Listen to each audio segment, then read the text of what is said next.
welcome to Let's Talk About Book, where we talk about book. I'm Smeevca. And I'm Strawberry. And we're reading Game of Thrones by George R.R. Martin. Yeah. And we're getting close to the end. Yeah, this is like the second to last section. We have one more bit of this book. Yep, we're going to be doing 6 chapters here, and then we'll have one more set of 6 chapters, and then we'll be done with this book. When did we start reading this book? I thought about looking at this earlier, and I forgot to check. I don't know. It's a good question, because I'm sure that it's longer than any of our individual books from... Yeah, from the Mistborn series. Mistborn. Jesus Christ. I just, it just wasn't coming to me. I just couldn't say Mistborn. Yep. Yeah, you're not going to be able to search it easily. We don't come up on I have to put channel on the end. Yeah. I forgot to do that. Gotcha. Yeah, I'm if you do it all as one word, it's, better. Yeah. I think. Okay, so only 3 months ago. Only 3 months ago. Wow. That we started, yeah. Mm-hmm. Go to our, playlists. Oh, podcasts. Oh, it's under weird. Okay. Yeah, no, that's my bad. Gotcha. 8 episodes currently. Yeah. Okay. And so then that means that we'll have done 10 episodes of this. Yeah. Which honestly... It's about similar, I think. It's about similar, which is weird. I think it's because they're similar size, though. Are it's they? A little bit bigger. I mean, that is bigger. This is... It ends up at, 800 pages? Yeah, something like that. Yeah, 807 pages. Well, it's also when we started Mistborn, we were reading fewer chapters at a time. And then we started reading more chapters at a time. And now we've sort of settled on, this, 6 to 8 kind of thing. Right, that's true. Yeah, these are smaller by, a couple hundred pages. Yeah. The closest one is... Well, the last 2 are actually closer to that size. Yeah. That's true. Yeah. I guess they're longer than I kind of thought that they were. Because I always just think of these books as being really long, but I think they get longer. Longer, yeah. So it's They end up Stormlight size instead of Mistborn size. Right, because they do end up hitting the 1,000 page, over 1,000 page mark, which I saw an article recently talking about how... Yeah, about Winds of Winter. Winds of Winter, that he's 75% done, supposedly, and that he's got fucking 1,200... pages done or some shit. Thinking another 300 to 400 pages. Yeah. Which blew me away because I just read Wind and Truth, which the most recent Stormlight, which was I think it was at 1,300 pages around that or whatever. And he was he had to cut down a few times to get it to that. Yeah. Yep. These motherfuckers, and they're we're gonna have to find new ways to print books. Seriously. That and Robert Jordan. That was another... Yep, because that's what I was thinking. Because Robert Jordan and George R. R. Martin were friends and stuff. Yeah.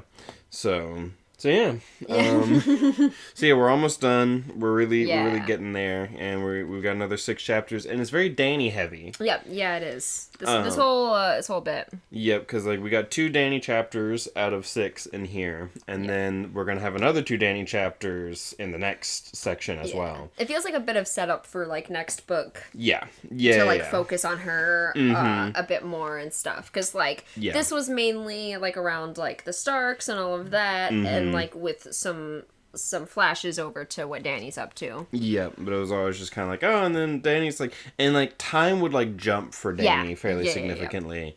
We would be watching stuff happen back at King's Landing, but then it's we jump with Dany. It's oh, and now she's pregnant, and now she's several months pregnant, and all this kind of stuff. So and we're definitely getting into sections where it's I both remember the show less, and it's diverges more from the show. Stuff. Yeah, because it's the show stays to the first book pretty well. Yeah. And then the same, I think, with the next couple, but at a certain point they start really kind of splitting off. But yeah, so I think that about does it for this section. Yeah, for the intro. Yeah, so I guess do the YouTube things. Yeah, we didn't say any of that stuff. Yeah, the liking, the commenting, the subscribing, pestering people online about it, I'm sure that, there's not a bajillion people. Game of Thrones podcasts. A billion Game of Thrones podcasts out there, but also it's been over 15 years or whatever since the last book. Yeah. So, like, you've probably watched all of the other Game of Thrones podcasts out there. So why not watch this one? But, you know. So yeah, I guess we'll get on to the chapters then. Yeah. Alrighty.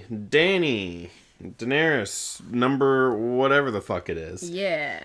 And, and also, I want to say real quick that Strawb, every time we do the intro... Yeah. wants to do VeggieTales. Like, it always gets, like, VeggieTales, a silly songs, like, thing in my head, always. Yep, the part of the show where Larry comes out and sings a silly song. song. Which is funny because it's not actually anything like our opening, really. It isn't, but it's just, like... But every time. Because the thing is that what we do is that each section, I'll, like, pause the recording and then restart it so that I can more easily, like, find where the chapter breaks are and stuff to do the, like... YouTube video like chapters and stuff, like, oh, you know, and every time we do the intro I pause it and then you go like VeggieTales. Yep, and then you're like, the part of the show where sings a silly song every time. Yep, so one of these days I'll just like leave it in there. Leave it in. I'll like go as if I paused it and then just like to the show. Like, haha, I caught you. Alright, but anyway, we're with Dany. Yes. And things are very bad. Yeah. They start out fine. They're well-ish. They start out with a big battle. Yes. So it's like, well, we start with the battle being done. Yeah, just ending. Yeah, and which is, yeah, because things it's a heavy one. Yeah, it is. It's very much a heavy chapter. So what has happened is that another Khalasar, another one of these Dothraki Khalasars, was like attacking this village full of like they call them like sheep people or shepherds or something. Yeah, like that. they're the Lazarene, but the Dothraki called them Haesh Raki, the Lamb Men, and they're like shepherds, and they believe in a shepherd god. It's very Christian. I had the same thought. I was like, they're fucking out here attacking Christians. Yep. It's so, like, I was reading Lamb Men, Great Shepherd, all this shit. So, yeah, absolutely. I mean, this is where these are just the early Christians, you know, or perhaps the earliest Jews, because there's also the whole God shepherd stuff with that. Yeah.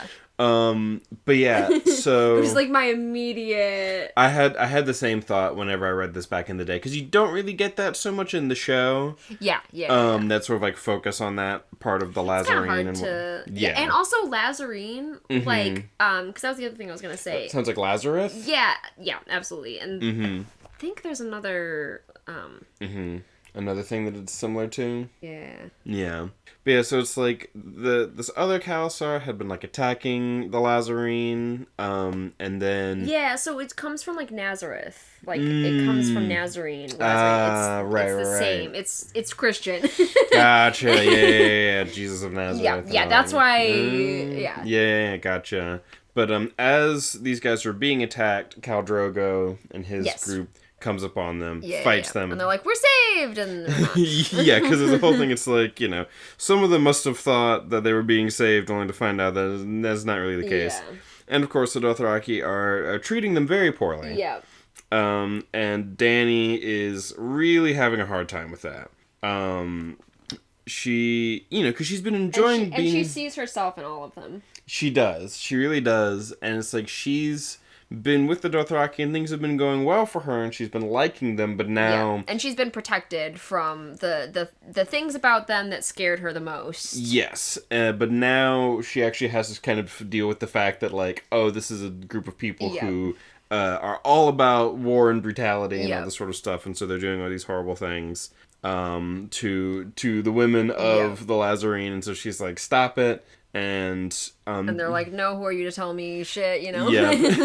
and it does end up being kind of interesting because first she's like, I'm the blood of the dragon, this isn't gonna like bother me, and it's like, okay, it does bother me, and I'm gonna go do something about it. And so she's like, oh, they're like my slaves, and so you don't get to touch them. Yeah. And she's going around doing that, and then they're getting mad, and they're gonna go tell Drogo about it. And Khal Drogo is in this like temple, and he's been wounded, but he's just kind of like sitting there whenever they start talking, and, he's like, it's no big deal. But it's like, hey, what's all this stuff about, like, you taking people away from these people, and, from, they're conquering, they're allowed to do that. And Dany's like,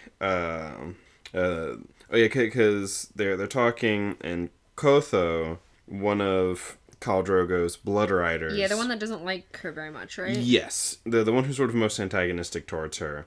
He was the cruelest of the blood riders. He was like, because Dany's like, if they want to be with these women, they should, like, marry them.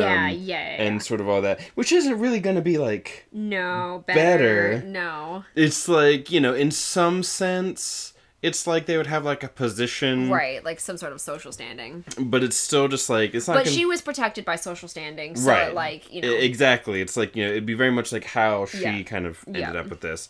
But it's like, they can, like, take them as, like, wives or whatever. But she was protected by social standing, and also that Drogo is one of the better of the, like... Yes.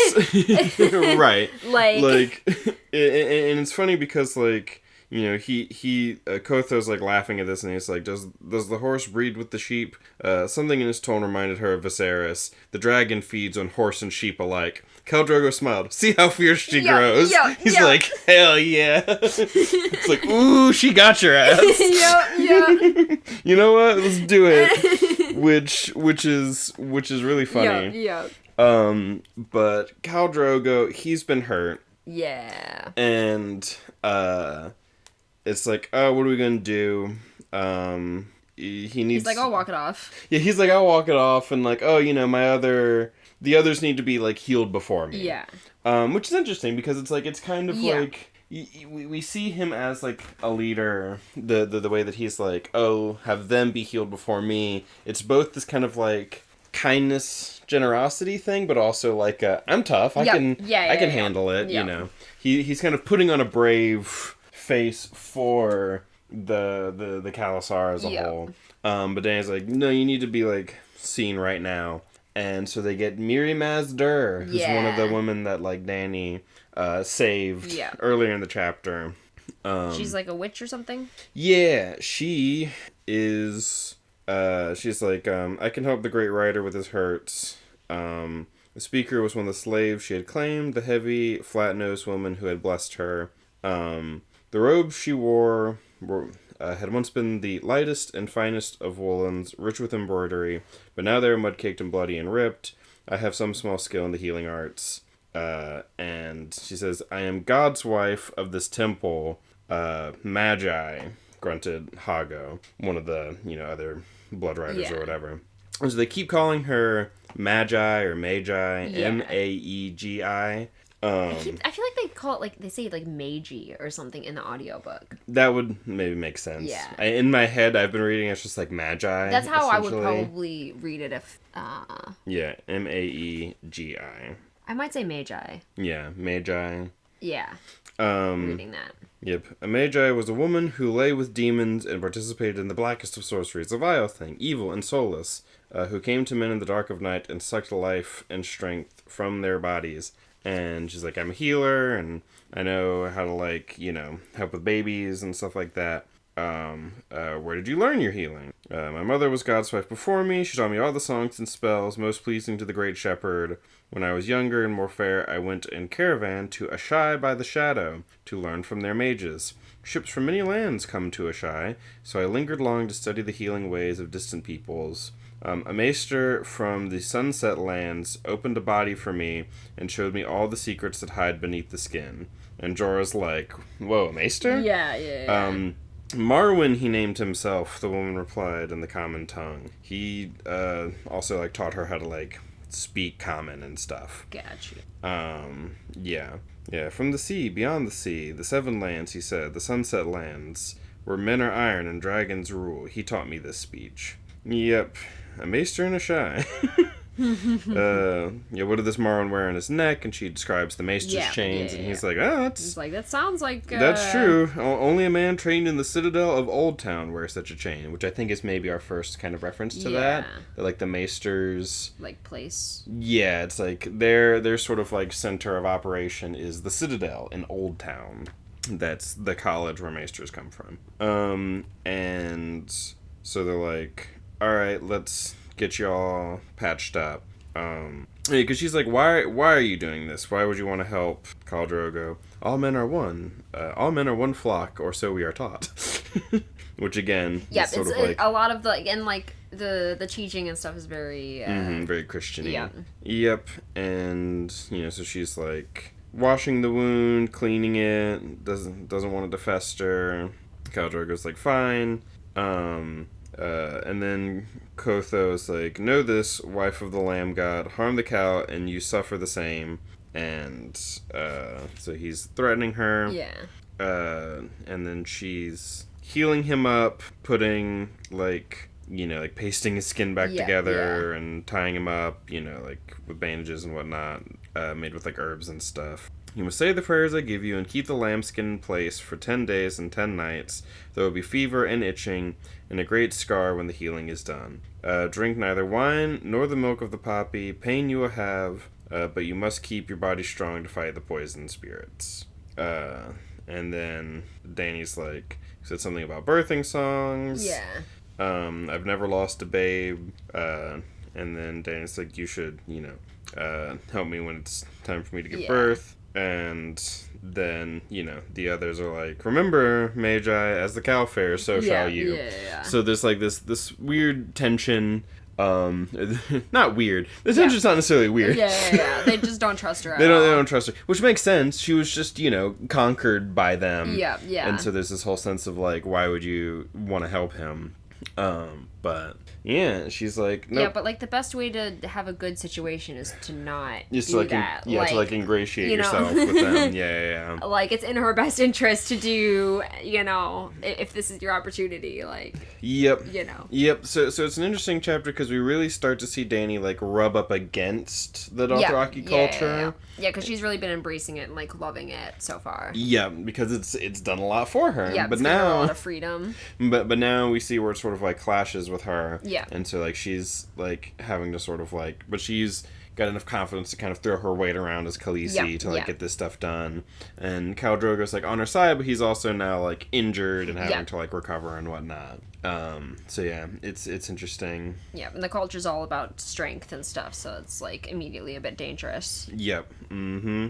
But yeah, and so that's Dany's chapter, and she's like pretty pregnant at this point. Yeah, like 8 months or something it said? Something like that. And then like, and also because it's like, she was talking to Jorah earlier, and Jorah's just like, oh, this is just the way it goes. He's very like, there's something you can do about it. Yeah.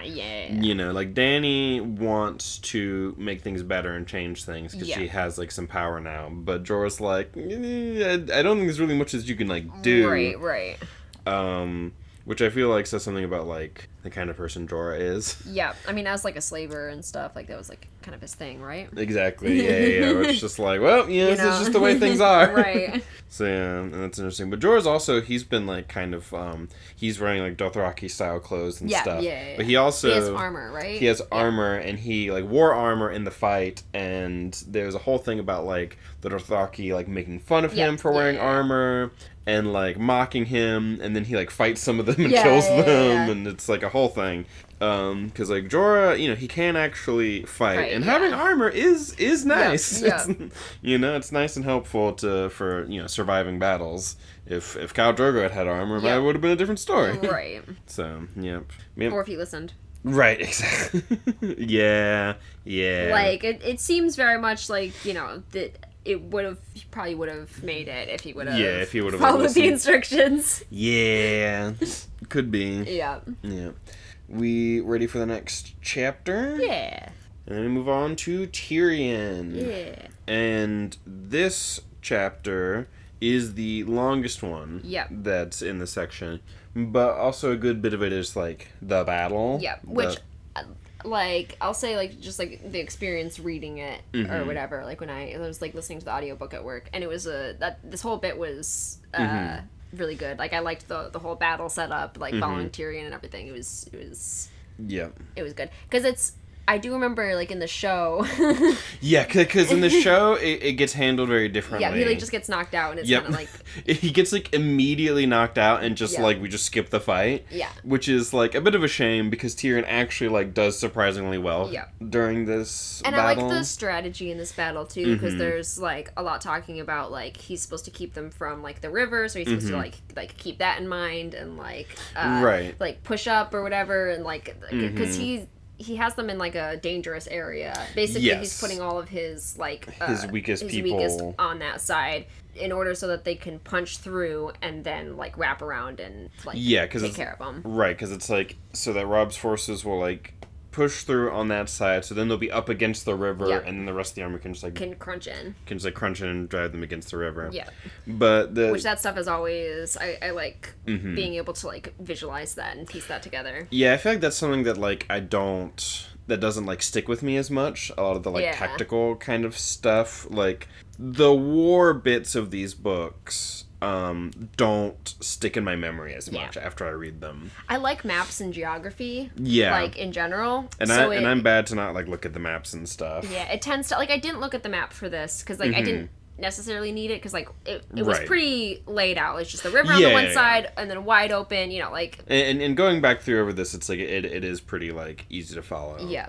But, I really liked all this, and, like, I like the tension and stuff with Tyrion, because it's, like, his first big like battle, and, like, so all of the little, like, just those little things. So, like, I was feeling very tense throughout the whole battle and stuff. It was good. And you know, it starts. The chapter actually, like, starts, you know, with, like, Tyrion going and, like, visiting his like, father, dad. And they're, like, you know, and his, like, lords and stuff are having, like, a dinner. Yeah. And... Yeah, because he's, like, super put off, and he leaves without eating, because he's, like, super hungry. Yes, because he's annoyed. Yeah. You know, he's sort of, like, talking with him about, like, where he's gonna, like...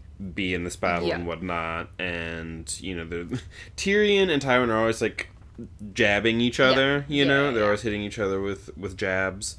And he expects to be put in some sort of, like, minor leading position. Yes. But he's not even that. He's going to be, like, under Clegane. Yes, yeah. So he doesn't even get, like, the kind of honor of and so, like, that, like, kind of embarrasses him, and he, like, goes off, and they're, like, laughing at him as he's, like, waddling away, and he's, like, you know, like, fuck them, I'm not gonna, like, I hope they choke. You know? Choke on your pig or whatever. Right, exactly. And, you know, there's, Tywin's, like, comparing him to, Jaime, of course, you know, and also, you know, Tyrion's comparing himself to Jaime as well, just sort of, like, internally. And then he leaves, and he's kind of, like, wandering around the camp, and we get to, like, see the sort of, the Lannister forces, the camp, as he's, like, wandering around and stuff. But then he makes his way back to, like, the mountain clansmen that he brought with him. Recruited. Yep. And also he was given a squire.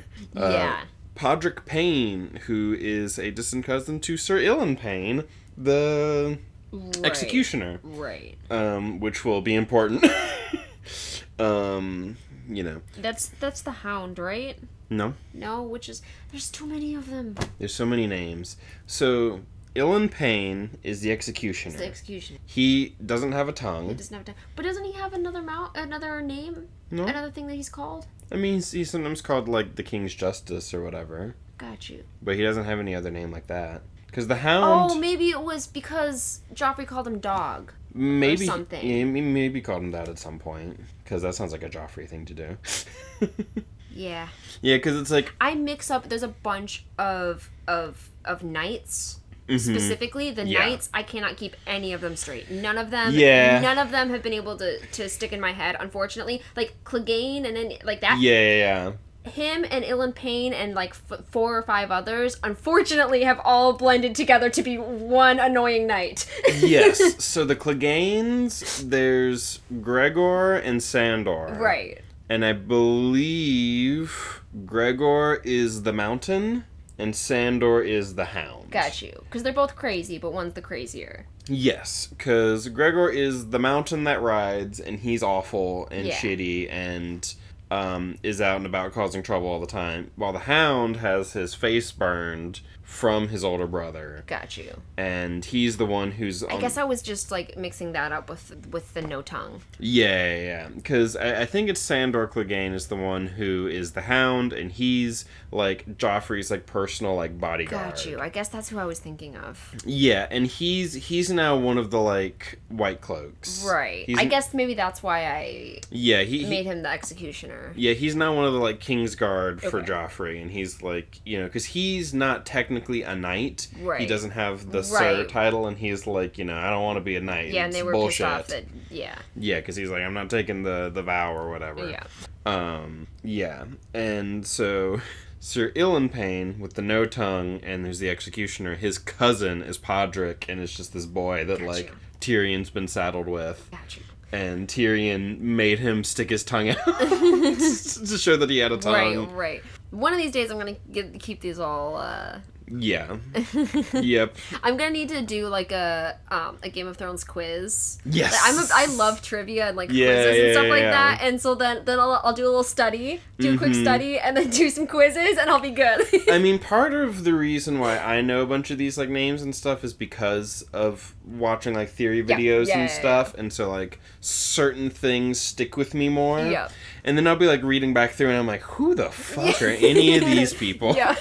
Because he'll just give you a long list of names, and only some of them will end up being important, but, you know, because they're buried in a long list of other names. Yeah. So it's like, oh, you don't know who these is going to end up going to be important.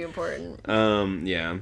But yeah, so Tyrion shows back up with his squire. With his squire and his little group of people, and Bronn has gone and gotten him a whore. You know, it's like, go find me some woman. Yeah. And he has like a whole list of like criteria. Yes, he has like a list of criteria. It's like and she has to know about me beforehand. Yes, like, it's like she find someone who's young and pretty enough, not someone who's like super old, and someone who knows who I am ahead of time, because, you know. Yeah. You know, because he's like, I've like seen that disappointed look or like that type of, you know, like, and then like, yeah. It's like, I don't want to see that again. Yeah, because there's like, he makes reference to Jick, who I guess was his like, I think that's one of the dudes who like died in the mountains on the way there. Got you. But like super unimportant since you know, but like some servant or whatever. Who hadn't always told them ahead of time, and he was like, there was a look the girls got in their eyes sometimes when they first beheld the lordling that they'd been hired to pleasure, a look that Tyrion Lannister did not ever care to see again. Because he's all self-conscious about that. And so we meet Shay, and she'll be like, should I take my gown off, my lord? In good time. Are you a maiden, Shay? If it pleases you, my lord, she said demurely. Yeah, he's like, the truth pleases me, I'm pretty sure. Yeah, well, it pleased me to be the truth of you, girl. Yeah. Aye, but that would cost you double. And Tyrion decided they would get along splendidly. And he's like, alright, I'm going to pay you well, but, you know, I want more than that. I want, for you to basically, share my tent, pour my wine, laugh at my jests, rub the ache from my legs after each day's ride, and whether I keep you a day or a year, for so long as we are together, you will take no other men into your bed. Fair enough. And then she just immediately undresses. It's like, alright, we ready? But yeah, it's interesting because he wants... Yeah. A certain experience. Yeah. You know, it's like he wants like he wants kind of a romance. Yes, you know? He does. It's like but he feels like he can kind of only get that by hiring people. Yeah. He wouldn't. He does not think that's possible for it, especially since the fucking nonsense from when he was like, a kid or whatever, where they hired someone and did all that shit. Exactly. Yeah. So it's like, so now he's got this whole thing in his head. He can only kind of have that type of relationship through buying it, you know. Exactly. He got like real fucked up by all that back in the day, and it like so much informs like who he is now in his like relationships and whatnot. But and so then they're together, and Tyrion's like, Tyrion suspected her delight was feigned, but she did it well enough that it did not matter. Yeah. That much truth he did not crave. Yeah. And a line that I thought was interesting. He could well die on the morrow or the day after, and if he did, he would sooner go to his grave thinking of Shay than of his lord father. Yeah. Which is just like, tells you just how bad it is with his family. It's like, Tywin, you done someone fucked I've up. never met that, means more. Because it's like, his lord father, Lysa Arryn, or the Lady Catelyn Stark, but like, he doesn't really like know those other two, but like, his own father, Yeah. It's also interesting that he puts his own father up with, like, Catelyn, who kidnapped him, and Lysa, who almost killed him. Right, exactly. Yeah. Because he can kind of tell with, like, where he's being placed. Where he's being placed, that his father's, maybe trying to just get rid of him, essentially. But yeah, so they have their time together. Doesn't he, like, say that to his dad? I think so. I think he basically, is he like, what, you trying to get rid of me? Yeah, and I think, like, after the battle... Okay, it's after. He's, like, hoping to get rid of me, and it's like... Man, you turned out alright. It's like... I was expecting, he kind of goes over his plan of, like, I was expecting this to be, you turned out better than I planned, I guess. But Tyrion also, like, talks to Bronn, like, where'd you get her? Yeah. Took her from a knight. I seem to recall saying, find me a whore, not make me an enemy. Yeah. So I can take her back if you want. No, it's fine. Yeah.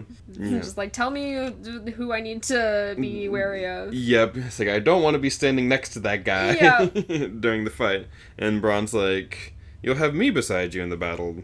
And then, of course, the battle happens and Bronn is not there beside him, like, basically the whole time. He does show up at one point. Yeah. But there's a lot going on. There's a lot going on. It's like, things happen very suddenly. Yeah. Because genuinely things do happen very suddenly because they weren't, like, expecting... The, like, break and everything. Right. It's just, like, in the middle of the night, suddenly the horns are going off. Then they just, like, showed up. It's like, oh, fuck.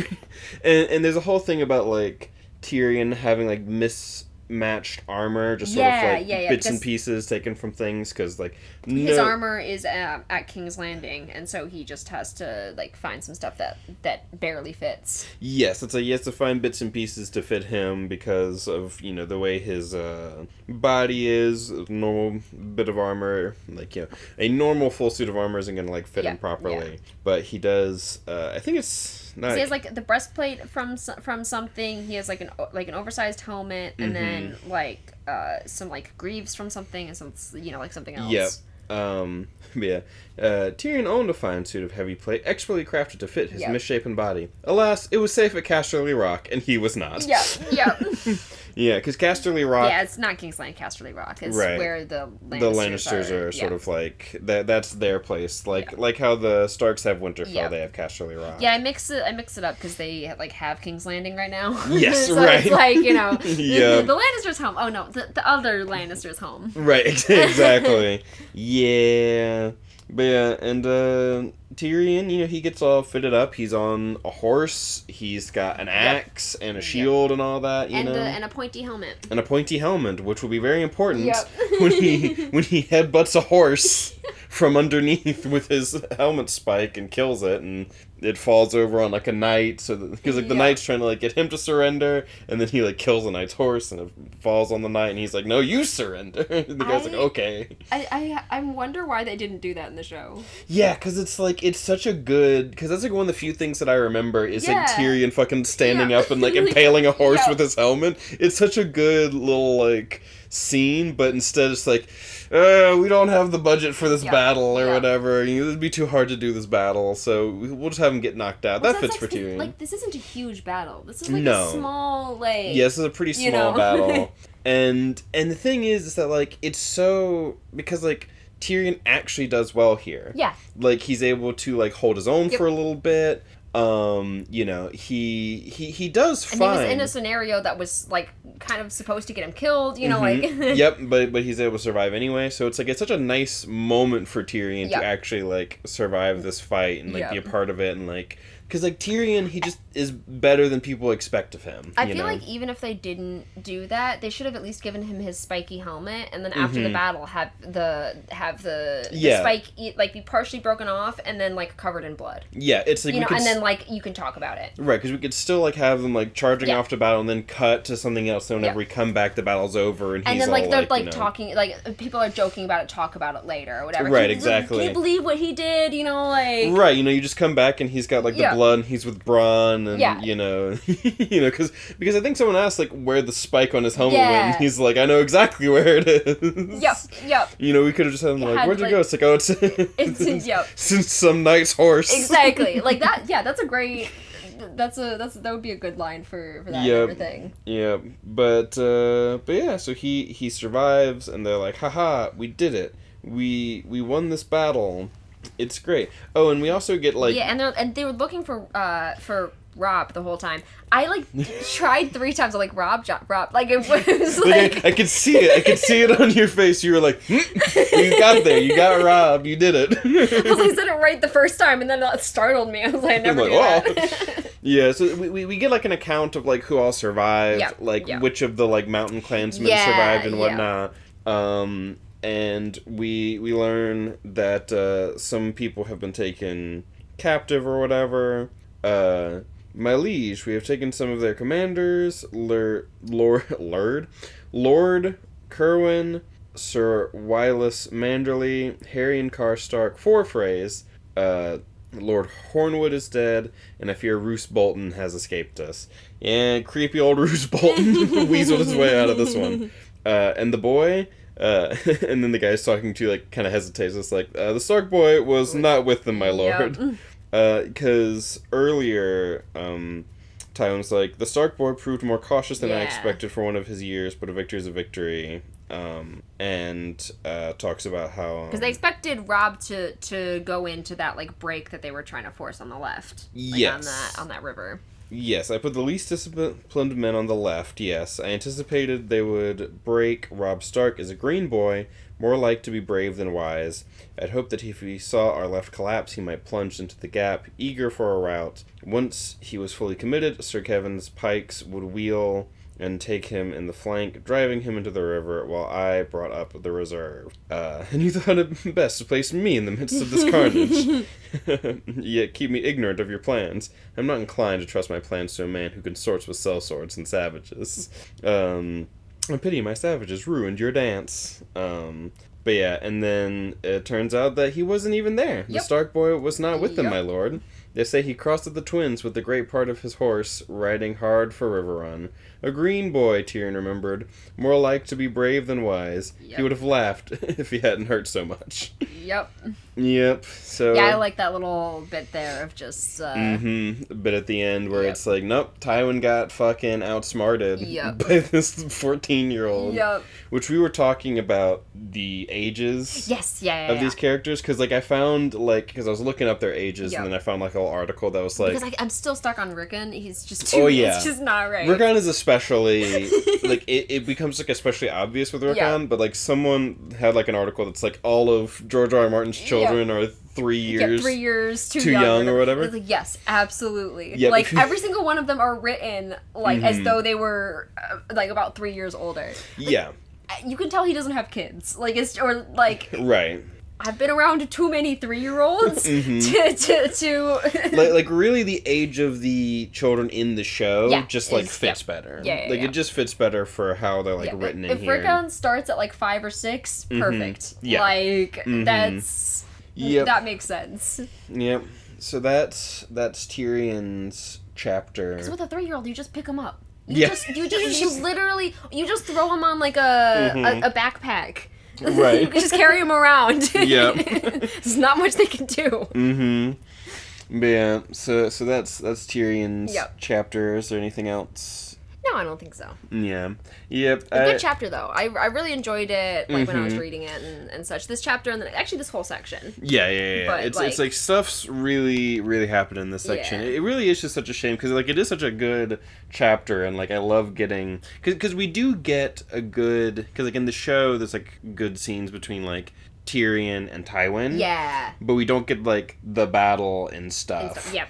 And Tyrion's sort of, like, victory there, and why that's, like, you know, like, good for him and all that sort of stuff, you know. Yeah, you get more of the, like, him and Tywin's tension and all that type of stuff. Yep. Which, you know, is easier to do in the show and whatnot. Because, like, there's this whole scene where Tywin is, like skinning a deer. Got you. in the camp or whatever, which is, you know, symbolic because, you know, Robert's symbol is the stag and all that. And it apparently is just literally that actor actually skinning a deer or whatever. Yeah. Which is crazy. Does that actor do that normally, or is that like a, you know, first time I'm skinning a deer situation? I don't think it's the first time I'm skinning a deer situation, but I don't remember the full circumstances there. Because that would be a wild day on set. Like, okay, well, I guess I'm learning how to skin a deer today. Right. Yeah, that would be very wild. I feel like it's one of those things where he have to have known, or else they wouldn't have asked him to do it. Right. There's also a bit in here. I've underlined so much stuff, but there's a bit where we get, like, this description of Tywin and his armor. Yes, it's, because it's crazy. Yeah, because, like, golden armor and all that. It's in this battle. Yes. Yeah. Tywin Lannister's battle armor put his son Jaime's gilded suit to shame. His great cloak was sewn with countless layers of cloth of gold, yada, yada, yada. Going on and on. But the thing is that I always remember is that the great cloak was held in place by a matching pair of miniature lionesses crouching on his shoulders as if poised to spring. Their mate, a male with a significant mane, reclined atop Lord Tywin's great helm, one paw raking the air as he roared. All three lions were wrought in gold with ruby eyes. Which I'm like... He's just got, like, a fucking lion on his head. A gold lion on his head. But, like, a full-ass gold lion. Heavy. With, like, its paw up and everything. It's not like, oh, it's shaped like a lion's head. It just is a lion on top of it. It's so extra. Oh, yeah. That's just so heavy. Like, if you move your head at all, and your head just, like, flops to the side. Right. You know, like, you gotta have the, like, neck strength. Mm-hmm. Just the fucking... to, like, keep it up. Yep, thick-ass neck or whatever. Yep, and he always is with the reserves. He comes in right where they need him the most. Yep. And, you know, Tywin is interesting. Yeah, he's a bit of a, like, you know, general tactician. He's moving people around before he comes in. Yep, exactly. He's all about that. But yeah, so that's the Tyrion chapter. Yeah. Alrighty, and then we move on to Catelyn. And another battle, but a different battle. Yeah, and a different way to see the battle. Yes. Or hear it. Yes. I really liked this chapter as well. Like, getting, like, that and, like, a different type of tension from, like, Tyrion's tension of, like, his being, like, the first battle, like, that he's been in, and, like, seeing it more up close. You get to see, you see battle from...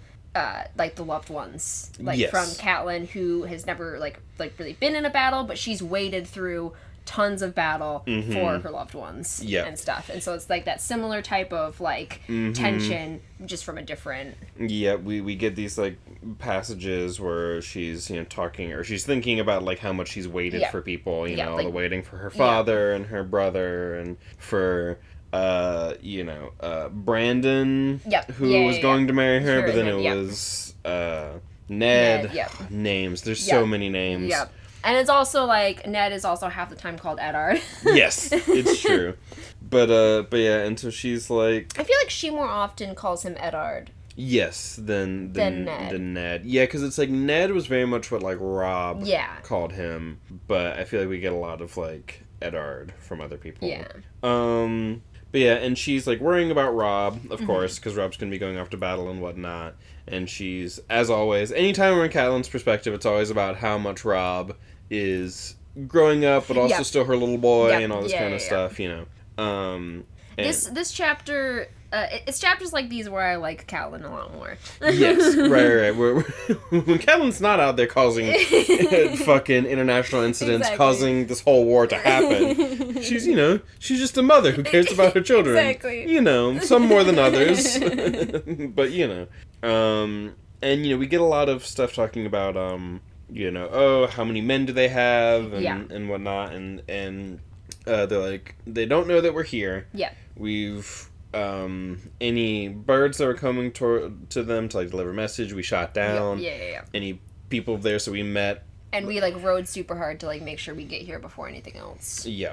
And so they're like, we're all set up, and I was like, all right, I want you to take, because they're currently sieging River Run, which is where Jaime's men are. Yeah, and so it's like, in River Run, as the name suggests, rivers. Yeah. And so it's like the armies are like split up into like 3 on different sides of rivers, and they're the whole area is like swampy in general, and like super forested. Yep, and it's like... There's not a lot of vision. Mm-hmm. And so it's like, which is, it's the only way to siege River Run, but it makes them somewhat vulnerable. And he's like, all right. But they say less so vulnerable, like if you stick in one spot or whatever, and are not like wandering. But it's like, all right, take a small group to go raid them with Tully banners, so that they'll go chase them and then lead them to where the rest of us are, where we're going to pounce on them. And Jaime is almost always a part of that. Jaime is not the kind of man to sit by and let his carpenters build siege towers while he does nothing. Jaime wants to be part of the action. He wants to be part of the fight. That's his, like... And the siege is boring. And the siege is boring. He's just been waiting there. Yep, and so it's like, well, we'll give him a fight then. Yep. And so they, like, flush him out. They kite him out to then get pounced on by everyone else. Yep. And Catelyn's just, like, hearing the battle happening. Yeah, she, like, closes her eyes. So, like, she sees, like, a super small snippet, and then she can't see anymore, and so then she closes her eyes and, like, listens to it. Yep. And it's interesting, because there's a bit where she's, talks about it, and she's, like, talking about the sound of it. It was a terrible sound, a frightening sound, yet there was music in it, too, which is interesting, and makes me think of Magnus. That's immediately was my thought as well. I was like, it's the pipers. Yep. But also we know that, like, Catelyn's being guarded. Robb set up a guard for her, and she's like argued about it, because like, you need them or whatever, and like, it's like, well, if I need to be guarded, then you need to be guarded too. Yeah. And so we get like one of these long lists of like the people who are going to be guarding him. Oh, yeah, and they're calling him the Young Wolf. Yeah. Torrhen Karstark and his brother Eddard were among his 30, and there's Patrick Mallister, Small John Umber, Darren Hornwood, Theon Greyjoy, no less than 5 of Walder Frey's kids. Old men like Sir Wendell Manderley and Robin Flint. One of his companions was even a woman, Daisy Mormont, Lord Mage's eldest daughter and heir to Bear Island, a lanky 6-footer who had been given a morning star at an age when most girls were given dolls. Yeah. And some of them were a little about it, but she's like, this isn't about pride, this is about keeping him safe. Because like Catelyn got onto them about it. Yeah, exactly. And the Mormont women are very interesting to me, because like Mage Mormont is like running things, and her daughter is like the heir to it and whatnot, and they're all like tough fighting badass about it and stuff. Because it's like, Jeor is up at the wall leading things, and Jorah did some slavery and got exiled for it. And so now it's up to the ladies of House Mormont to like run things, and they seem to be doing a pretty good job of it. They don't seem to be doing a slavery about it. So. They don't seem to be doing a slavery about it, which is an improvement. But it ends up that this group of 30 around Robb was a good idea, because... Yeah. Oh, because he, like, cut through, like, a whole bunch, like, Jaime. Yep, Jaime, whenever he saw it was not going to go his way, he just started fucking gunning straight for Robb, trying to get him. And which, I mean, makes sense. Like, you break this whole coalition, you get to Robb, like... Yep, exactly. And, it ends up that the Karstarks that got mentioned in that list, they got killed. Yep. Yeah, because then they have to, like, keep Jaime separate from... because they're like, because he wants to kill him or whatever, so then, like... Yep, yeah, because this whole thing where it's like, you know, it's better to keep him as a hostage. Because Theon is like, fucking kill him. Yeah. Because Theon's a bloodthirsty little shit. Yeah. And they're like, no, he's more useful alive than dead. I have a feeling he's gonna be a menace. Yeah, he's already a little menace. Yes, but I mean, like, an actual... But like an actual menace. Yeah. No, I understand. And so it's like, alright, Lord Karstark, don't let him... keep him away, because he's gonna want to fucking kill Jaime for this. Yeah. It's like, and we need him as a... Yep, and it's interesting because Theon is like... Theon has a little moment with Catelyn, because he's like, yeah, you should just fucking... cut his head off or whatever, and he's like, Robb feels bad about the Karstarks dying for him, and Catelyn's like, that's what they signed up for, you know, to die for their lord, you know, grieve for them and weep for them, but we have, like, a war to win, because we've won the battle, but not the war.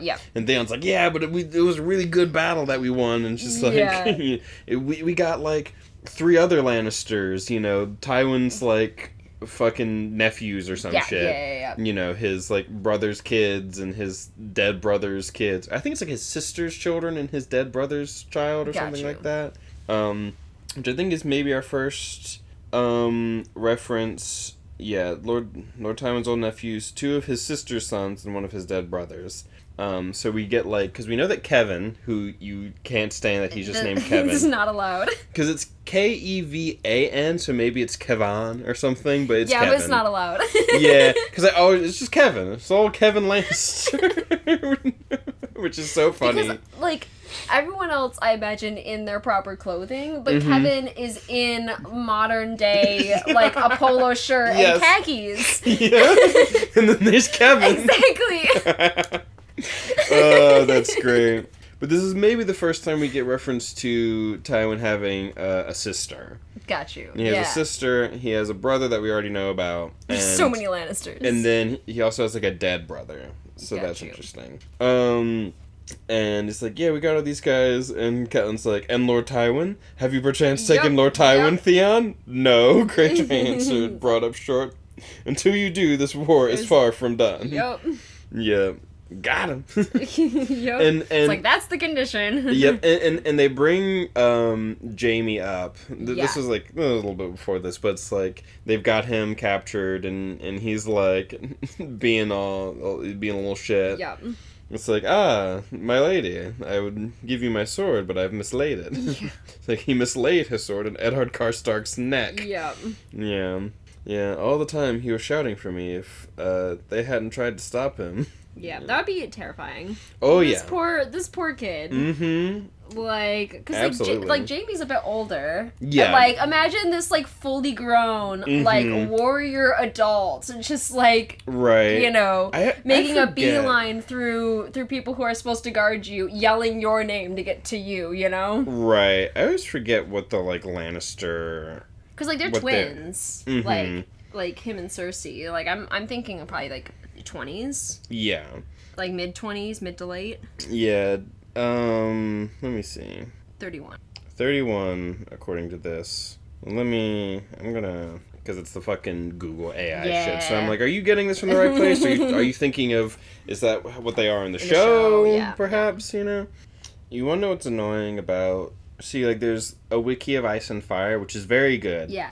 But the problem is that it doesn't give his age. It says that he was born in 266 AC. Oh, no. Thank you for that. Oh, no. He's 31 in the book, 36 in the show. Gotcha. What year did I say that they said he was born? 2 something? Like 266, I think, is what it was. So, according to the timeline on the website, that would make him like 32-ish. Yeah.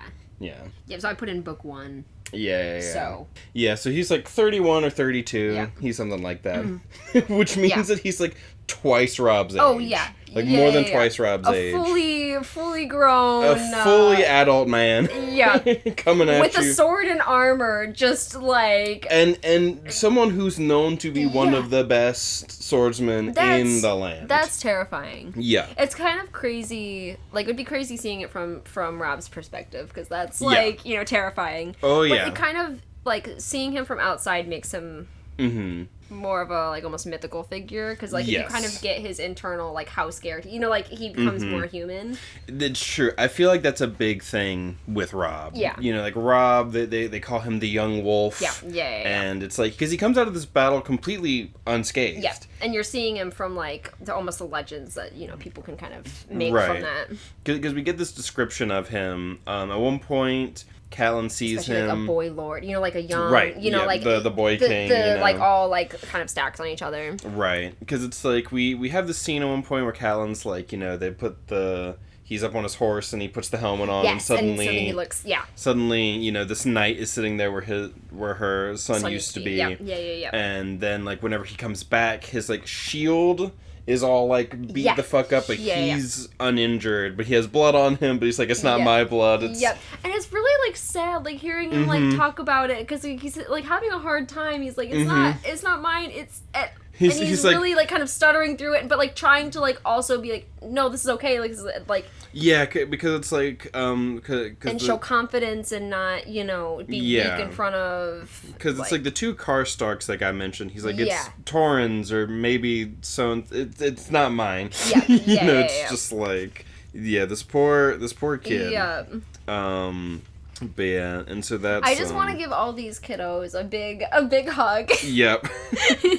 Yeah.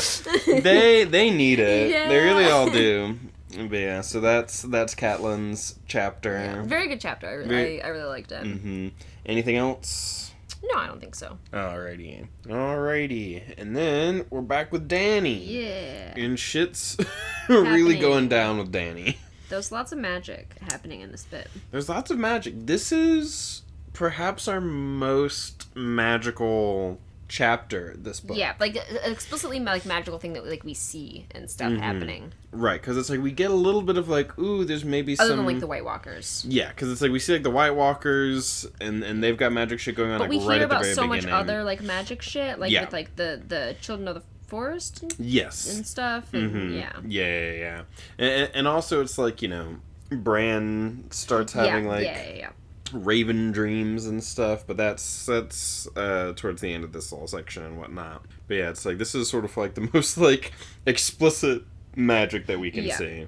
Yeah, and it's like flies are buzzing around Khal Drogo because his wound has gotten bad and stuff, and he's like super lethargic. He's like super out of it, and like and it's not going well for him, and he's, you know, beneath his painted vest, a plaster of fig leaves and caked blue mud covered the wound on his breast. The herb women had made it for him. Mirri Maz Duur's poultice had itched and burned, and he had torn it off 6 days ago, cursing her for a magi. The mud plaster was more soothing, and the herb women made him poppy wine as well. He'd been drinking it heavily these past 3 days. Yeah, because it's like all the stuff that he wasn't supposed to do. He's supposed to keep it on for 10 days and not drink any of that. Yep, and he tore it off because it was bothering him, and then he's like drinking stuff for the pain, and you know, it's a whole thing. With someone like that, you have to be like, no, you can't handle it. Oh, you can't handle that pain? Like, that, in order to keep that on him, you know, like... Right, exactly. Oh, what, you can't do it? I mean, yeah, I was kind of thinking, like, aren't you all about, like, you know... And now here you are fucking drinking all this shit. But yeah, and he's also, like, not eating. Yeah. And he's, like, thrashing around at night and stuff. And then he falls off his horse. Yeah, because Dany, like, comes to, like, check on him and, like taps his shoulder, and then he just, like, falls off the horse. Yep. And it's pretty bad because they like people see him fall off the horse, and there's like a whole thing that it keeps being repeated. Yeah, like, and if you can't ride anymore, then you can't be like in charge. Yep, it's like, you know, if you can't ride, you can't lead, and everyone's like, oh, he's dying. Yeah, like he's dying. And Dany's like, we gotta make camp, and they're like, the place that they're in is like bad for it. It's all like barren and stuff, and they're like, this isn't a good place to camp. No, we gotta camp now. And she's, you know, So we start to get this continuing, like, rift between Dany and the, like, Blood Riders for Drogo, who are, like, you know, she's, like, in charge because she's Khaleesi, but now Drogo's dying. Yeah. And she's been, like, kind of going against them, and... And they're not big on that, especially because Blood Riders, when Drogo dies, they're supposed to take his body back to Vaes Dothrak, and then they're supposed to die themselves and join him in the afterlife. And, you know, because a Blood Rider, your life is theirs, and so Jorah's like, he basically sees his life coming to an end. He's not afraid of anything, you know. And so, like, be careful. Be careful with this guy, because I think that's about, like, Kotho, because he's the one who, like, sucks the most. And there's all this sort of, like, arguing about it. She's like, go get Mirri Maz Dur to come help, and they don't want to. And then she comes back and like, you did this, and talking about, like, staking her to the ground. And then she's like, don't hurt her, and he's like, you're lucky that we don't do that to you. You did this as much as she did by, like, having her do this, because they think, like, oh, his wound and stuff, it's because of the stuff that she put on it, and instead of because of him not listening to it, exactly. And, you know, he's really not doing well. He can barely speak. He's just saying, like, no over and over again, and he, like, they put him in, like, a bath. And Dany's, like, trying to talk to Mirri Maz Dur to be like, help, and she's like, there's nothing I can do. Yeah. He's fucking dying. And she's like, do it anyway. Do it anyway. There's got to be something. Oh yeah, because then there's also a little bit of where she's, like, talking with Jorah. Because Jorah's like, we gotta just get out of here. We need to escape, We need to get out of here. Because, like, as soon as he's like, we need to get out of here, get to, like, Ashai. That's supposed to be, like, a big port city, so that we can then just get out of here. And he's like, what? And it's like, but, like, it's like, listen, you are where you are because of him. And you have his baby, but, like, the Dothraki... after that, that's... The Dothraki aren't going to follow a baby. They follow Khal Drogo because he's strong. You know, if this baby was born and older... you know, old enough to be strong and lead, it'd be one thing. But it's like, what's going to happen is that the biggest people in the Khalasar are going to fight each other. It's going to get all split up. They're going to be fighting each other, and they're going to kill the fucking baby. Because this is supposed to be the super prophecy baby. And they don't want the competition. Exactly. So just, like, get rid of them and get rid of you. It's going to be a whole mess. The same thing that happened to your family on the other side. Exactly. And it's the exact, you know. It's the exact same thing, and she's, like, thinking about it and getting all... But she's like, no, we gotta make it work. Salvage this, you know. Mirri Maz Dur, fucking save him. And she's like, what? Like, well, I guess, like there's something I can do, but it's real bad. Yep. He was beyond a healer's skill. Oh, yes. I made him poultice the fire pot and sting me not and bound it in a lambskin. It burned, he said. He tore it off. It burned, yes. There's great healing magic in fire. Even your hairless men know that. All I can do now is ease his pain, essentially. And Dany's like, she had finally found a safe place, had finally tasted love and hope. She was finally going home, and now to lose it all. No, she pleaded to save him, and I will free you, I swear it. And she's like, there is a spell, but it is hard, lady, and dark. Some would say that death is cleaner. I learned the way in Ashai, and paid dear for the lesson. My teacher was a blood mage from the Shadowlands. Then you truly are a magi, am I? Mirri Maz Dur smiled. Only a magi can save your rider now, Silver Lady. It's also, like, she's from, like, the Lamb Society and everything. Mirri Maz Dur? Yeah, Mirri Maz Dur. It really gives me Mary Magdalene. There's, like, so much, Yeah. That makes sense, yeah. Do it. Save him. There is a price, the god's wife warned her. You'll have gold, horses, whatever you like. This is blood magic, lady. Only death may pay for life. Death? My death? No, not your death, Khaleesi. Dany trembled with relief. Do it. And so, bring his horse. They bring the horse in. Yeah. She, like, slits its throat. And she's like, oh, I can trade a horse for that. Yeah, I can trade a horse for him. And so they kill his horse, and the horse's blood goes into, like, the bath that he's in, and he's, like, in this pool of blood up to his, like, face. It's the only thing that's sticking out. And everyone's like, what are you doing? You need to not do this. Mm-hmm. And there's, this Especially guy... because it's, like, they're supposed to be, like, buried with the horse, so it's another, like, cultural, like, kind of faux pas, because, like... Yes, it's like when they die, the horse and rider are supposed to be... buried together. On, like, a pyre, I think. Oh, yeah, burned together, you're right. Yeah. And there's this guy, Jogo, Jhogo, who's one of... the Blood Riders? I think it's one of Dany's people. Oh, okay. I think it's one of her, like, Kaz, which I think is sort of, like, her equivalent to that or something. Who's, like... He's, like, a younger guy, like, 16 or whatever. And he's like, Khaleesi, you must not do this thing. Let me kill this Magi. Yeah, kill her and then kill... and you kill your call. This is blood magic. It is forbidden. In Vyas Dothrak, Khal Drogo slew a stallion, and I ate his heart to give our son strength and courage. This is the same. The same. Just trying to, like, justify it. Like, no, I can... I can convince them. I can, you know. Yeah. And then Mirri Maz Duur starts chanting. And she pulls a knife out of nowhere. The Dany's like, where did that come from? Yeah, and then she's like, everyone needs to leave. Oh, no, after. Yeah. It looked old. Hammered red bronze, leaf-shaped, its blade covered in ancient glyphs. Yeah. Strength of the mount, go into the rider. Strength of the beast, go into the man. Only a horse, Dany thought. This is fine. When a man died, his mount was killed and placed beneath him on the funeral pyre to carry him to the Nightlands. But she's like, it's fine. And then she throws some, like, powder into the fire, and it starts smelling different, and everyone starts freaking out.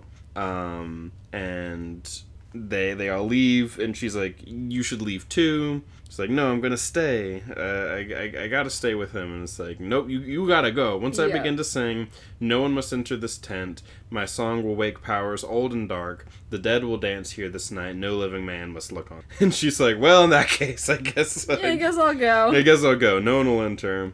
Bring him back to me. And then there's, like, a crowd gathering. People are like, what the fuck's going on? Jorah has now got his armor on and stuff, because Dany had earlier told him to go get his armor on. And they're keeping, like, it closed and everything to make sure no one can see him. Yep. And then Jorah sees her come out with, like, bloody footprints. It's like, what have you done? I had to save him. We could have fled. Am I truly your princess? You know you are. God save us both. Then help me now. Would that I knew how. What am I supposed to do? What the fuck am I supposed to do?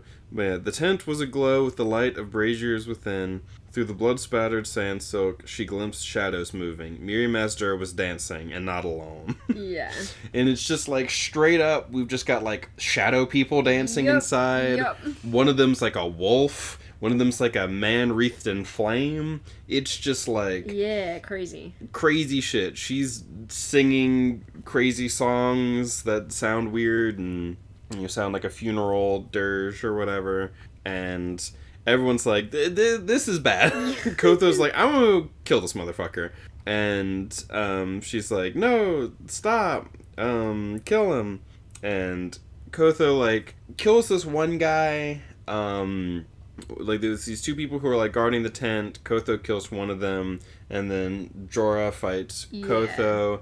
And the fight is, like, going in Kotho's favor, but then his blade gets, like, stuck for a little bit. Yeah, like, and it also kind of comes down to armor, honestly. Yeah. It's, like... you know, it's, like, Jorah's got the armor, and, like, he does get some wounds, but, like, it actually, like, the arc gets, like, stuck in his, like, bone very briefly, and that's enough for Jorah to fucking cut his head clean in half. Yep.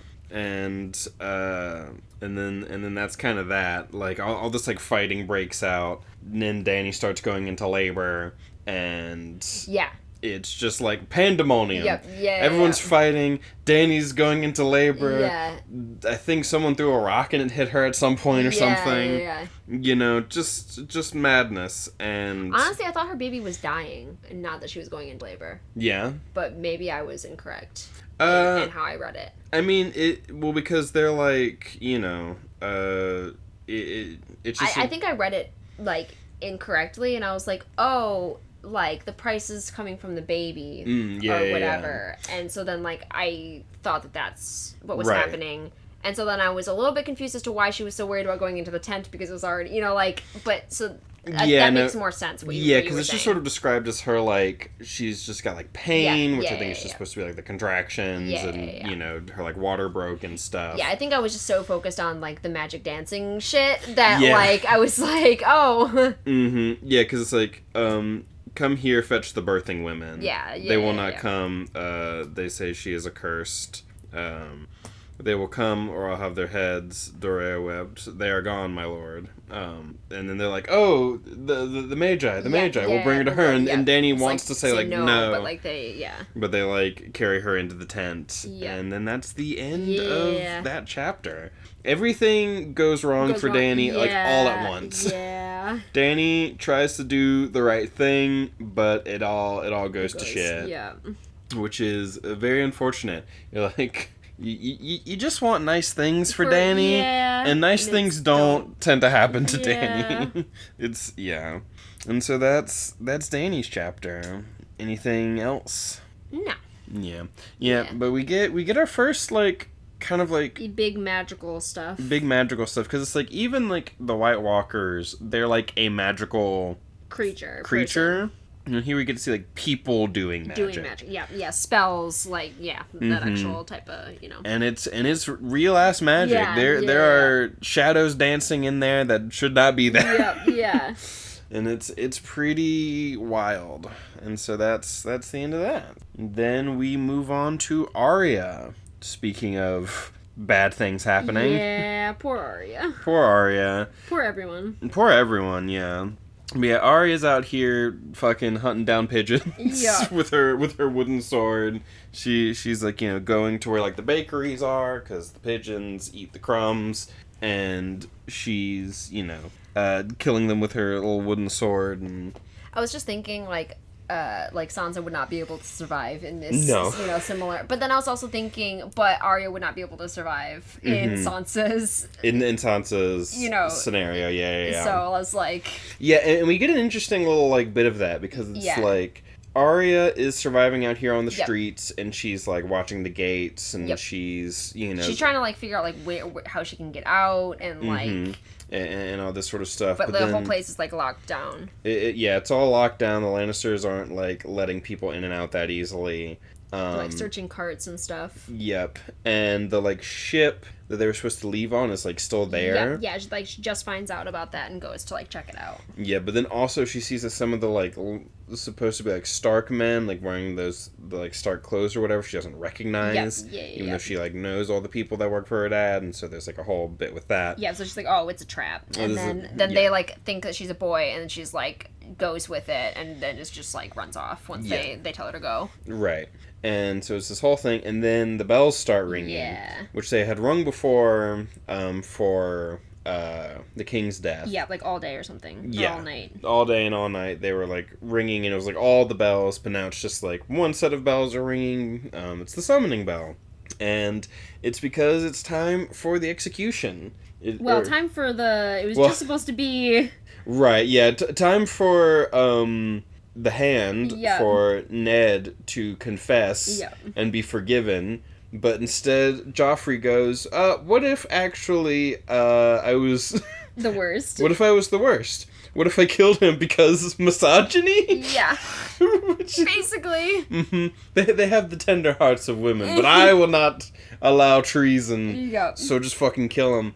But the thing is that while Arya is there, like, watching, she, like, sees all the people there. She's like, Varys is there, and the Queen, and Littlefinger, and all these people. And Sansa's there. She's like, why is Sansa there? And why does she look so happy? Because Sansa thinks that everything's gonna be fine. Everything's gonna be fine. He's confessed, And you're gonna let him and go. And Joffrey said that it's gonna, you know. And Joffrey said that it'll be fine. And then Joffrey's like, nope. Yeah. Because he's the worst. Yeah. And he's also a fucking, what, he's 12? Yeah, something like that. He's a fucking 12-year-old given ridiculous power and told over and over again, you are the king. You are the power here. You, like, over and over and over again. And then we get fucking shock Pikachu face from Cersei. Right.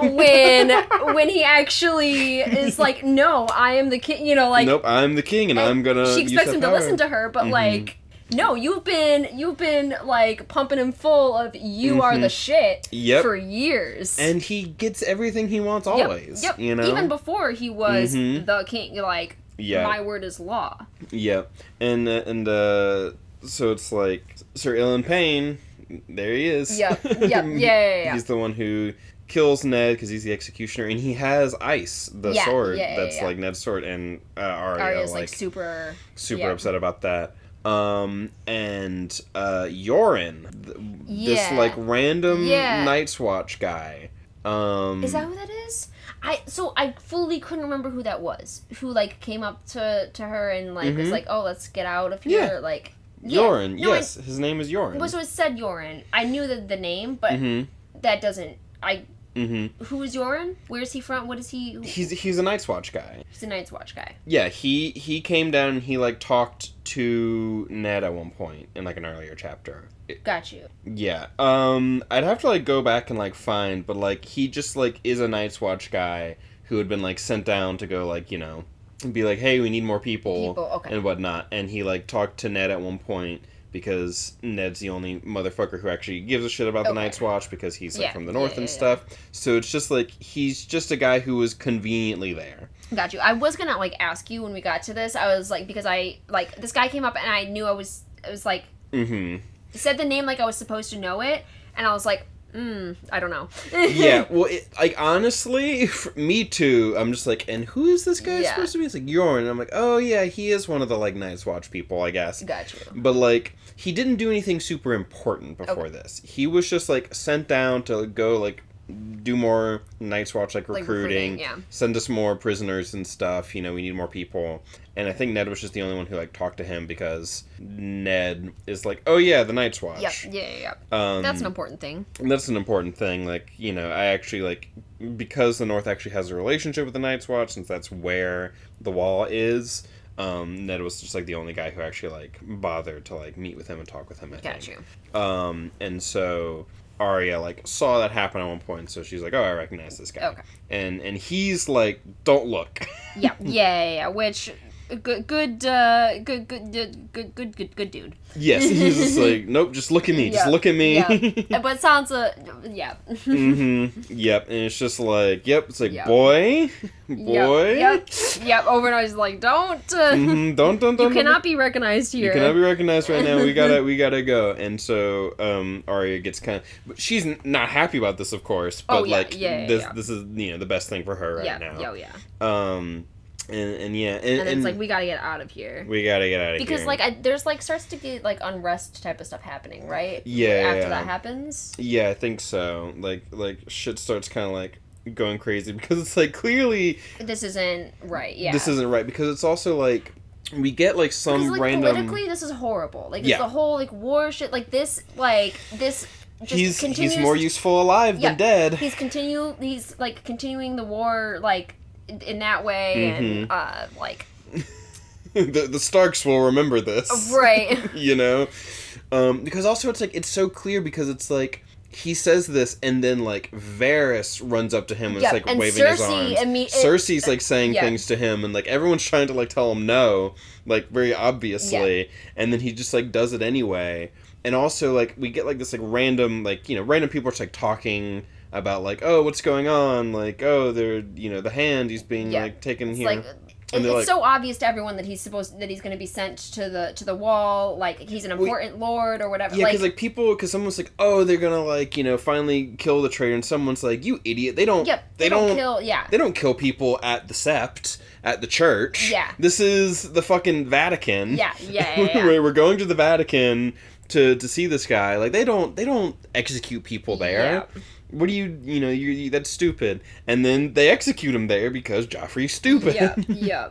Because, like, the Sept... And he's also 12 and doesn't know politics. Right. Because it's like, there's a whole thing where, like, he confesses his crimes. He plays along as he's supposed to. Like, it's the thing, like, the one time... Because it's like the one time that Ned doesn't do the quote honorable thing because he's trying to save his family, but then it doesn't work. Which is just like the most like tragic thing about it. But it's also like it was supposed to. That was the plan. But then Joffrey just doesn't follow the plan. And so it's like, in a sense, it would have been better if Ned had just like stuck to and just said it. Because then it would like look better. And the information would get out, and you could at least have the rumors out there and make his his succession hell. Yeah, exactly. You know, like, it just makes it into like a worse like succession war, and even like worse situation than it like already is. You know, which is what Varys didn't want. I mean that would make it immediate like hell. Yeah, but then it becomes hell anyway because we're at war with the Starks. We're already at war with the Starks, and now it's just gonna get even fucking worse. You know, and so it's just this whole thing, and also like it's so interesting because we get the like commoners talking. Yeah, like when they're talking about like, oh, they don't like execute people at the Sept or whatever. We also get like all these like rumors, all the rumors as to like how the king died, including like, oh, his brother killed him. That's why he fled. Yeah. You know, oh, I heard that like Ned killed him, and and then said it was a boar. And just like it's like, oh no, I heard that a boar killed him. I heard that he died eating a boar. You know, he choked on a fish. You know, all this sort of stuff. And the way that it's structured very much reminds me of Wheel of Time. Yes, that reminds me, because at like the end of almost every book or whatever, it goes through like kind of all the rumors of like the big events that like have happened in that book. Like some people thought this, and some people thought this, and this and this. You know, people said this. No, it was this and that. No, it was this thing. And he does like exactly that. Structure. At this point, and it's just like, hey, Wheel of Time. Which I'll get into in the what we've been reading section. Because I've actually been reading it again. So look forward to that, Wheel of Time fans. Right. But yeah. So yeah, I think that's most of what happens in this chapter. Yeah. I think that's all the like major things. Oh yeah, we do get like some like kind of regular people in the city and like lower class, like the kind of like begging, like that whole like taking the pigeons to trade for forever soup, like stews or whatever. Yeah, because they've got like the forever stews and like the hot pot houses or whatever. It's like and it's like if you pluck the pigeon yourself, they'll let you keep half of it or whatever. And you know, and like and cook it for you. Yes, it's like they'll cook it for you, and you get some of it, and you know you also get like you get some soup and bread and whatnot. But then she's like, there's so many people there, and they're like looking at her and like her like cloak and boots, and they're like, and she knows that they like want that from her, and she doesn't want to like hang around too much and all that. You know, she's trying to like lay low and whatnot. Yeah, it's a whole thing. Yeah. She's struggling out there, but now she has someone. Someone who's like on her side, at least to a certain degree. So we'll see where she goes from here. Yeah. Yep. And I don't know much of her story after this, other than a few little things from like future. Like I know a few show things, but most of her story I don't know. Yeah. What show things do you like remember about her? I do know a big show thing. I'm pretty sure she joins the fucking Faceless or whatever. Yeah, the Faceless Men. But I have no idea how any of that comes about. Yeah. Like, I just remember seeing in the show, like, just clips, because I wasn't watching at the time. Clips of people talking about it. So, like, I know like, very little. It was so in the cultural, like, it's like on Twitter or Tumblr or whatever. Like, I would just see, and I'm like, oh, wow, what's Arya up to? What's Arya up to? Yeah, that's a good question. I don't know how she got there. Right. So I'm very curious. I'm extremely curious to see, like, how she ends up. Yeah. You know? Right. Mm-hmm. Yeah, Arya is one of my favorites. Yeah. She's one of my favorite characters in this series. I'm excited to read more of her. I feel like she has a very like interesting story. Got you. Yeah. I'm excited. Yeah, so that's Arya. Bran. Yep, we're back with Bran. And Bran's like watching some folks get trained. Yeah, right here at the beginning. And he's like wishing he could, do that. Yeah, he's like, because it's like, the maester's like, oh yeah, your dad took all of his best men to be his guard, and then Rob took the rest to go to war. So you got to train up some young folks to be ready for the future. Yeah, because Bran's like, they all suck. Yes, and these guys fucking suck. He's like, I was way better. I wish I could still sword fight, because I'd beat all these fuckers. Like, yep. It's like, what if you gave me like a big old pole arm, and I was just riding on the back of Hodor, and it's like, I don't think that's gonna work too well. They're like, most of the time, like, you need your whole body to do these different types of things or whatever. But I mean, that's better than nothing. It's better than nothing. Like, people like pole arm on a horse, Yep. It's just, I mean, it's like he can ride a horse. Exactly. So it's like, but yeah, and he talks about like, oh, there was a swordsman who was blind. Yeah. And it's like, yeah, well, that's stories or whatever. Yep, Simeon Star Eyes. And Bran, it's only a story, like the tales of Florian the Fool. Yeah. I dreamed about the crow again last night. The one with 3 eyes. He flew into my bedchamber and told me to come with him, so I did. We went down to the crypts. Father was there. We talked. He was sad. Yeah. Yeah.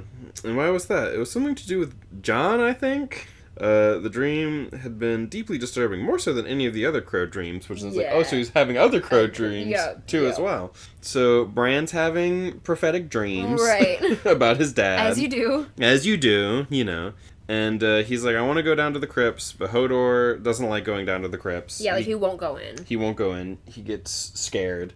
But Bran wants to go down there, and Maester Luwin's like, fine, if you want to go down there, we can go down there just to like prove that everything's fine. And so they get Osha to go carry him down into the crypts. Yeah.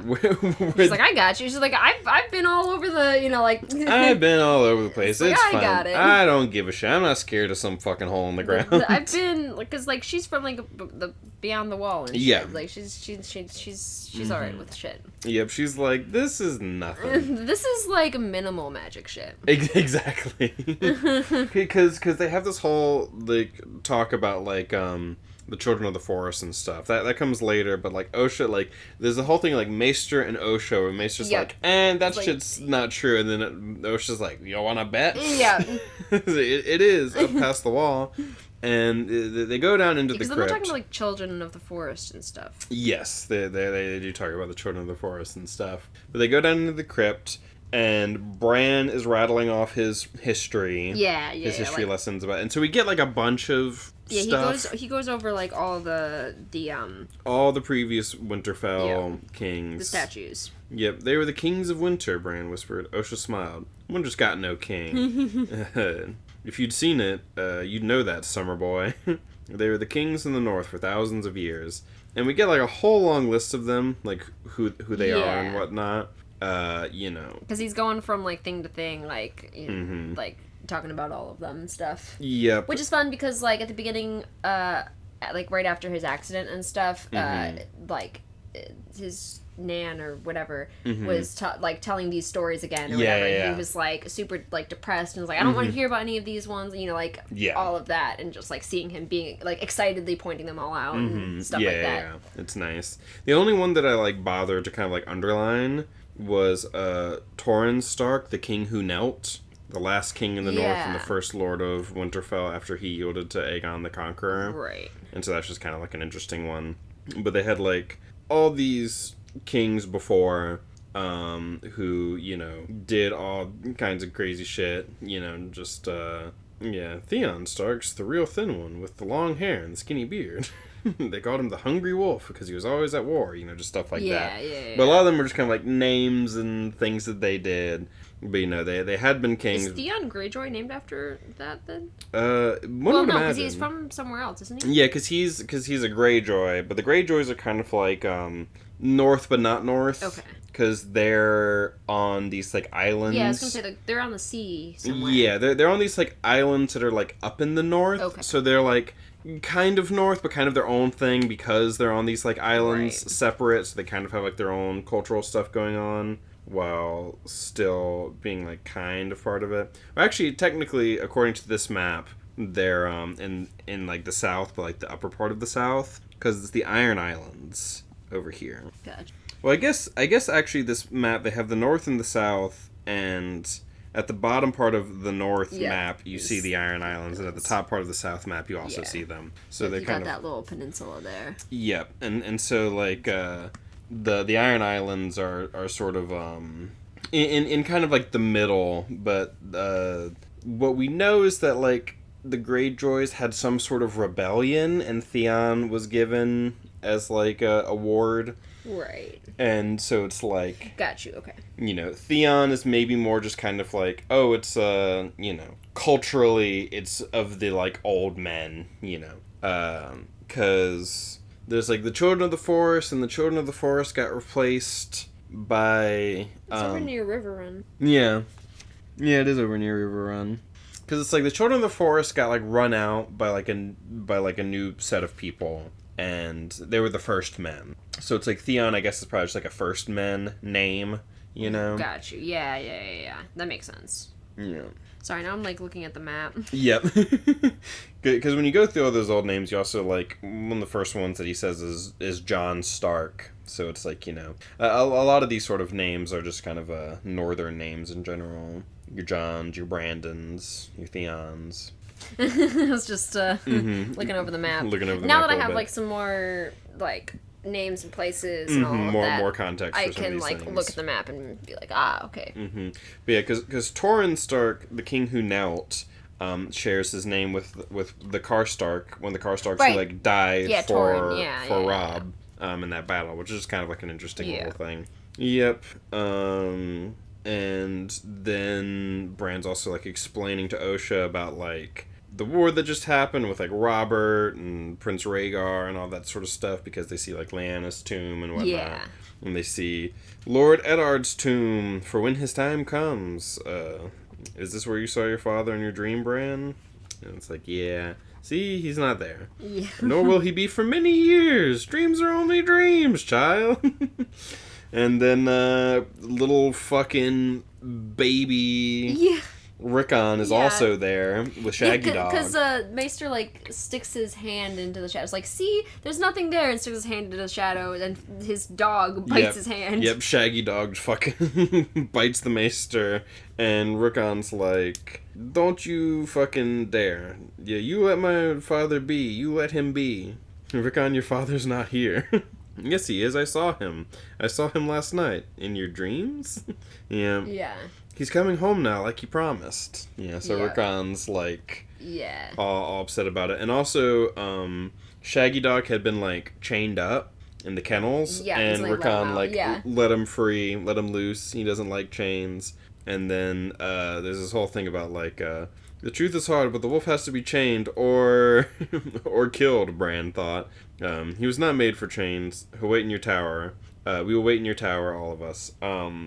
So they, like, go with Maester Luwin back to, like, his tower in the place as he's, like, going to go bandage himself back up. Yeah. And they just kind of like, we'll just leave him down here in the crypts, I guess. And... Like, it'd still be wild if it's a 6-year-old, but I can see it more with a 6-year-old. Yep. Oh, yeah, I think that, like, Shaggy Dog and Rickon, like, all come along as they go up to, they go up into the Maester's tower. Yeah. And so it's like, alright, I need to go fucking patch myself back up, and we need to talk. It's like, it is weird that you both had the same dream, but also it's not that weird. I mean, your father's missing, and he's captive, you're scared. Rickon, he's too young to comprehend. I'm 4 now. And it's like, it's too young. Yeah. Bran, you're old enough to know that dreams are only dreams. Some are, some aren't, Osha said. The Children of the Forest could tell you a thing or two about dreaming. It's like, stop it. Stop it. You're filling us head with nonsense, And it's like, oh, the children of the forest, they did all these things, they could fly and swim and talk to animals and all this stuff. All this they did with magic, Maester Luwin said. I wish they were here now. A spell would heal my arm less painfully. and which coming like immediately after the Miri Mazdur stuff. Yep.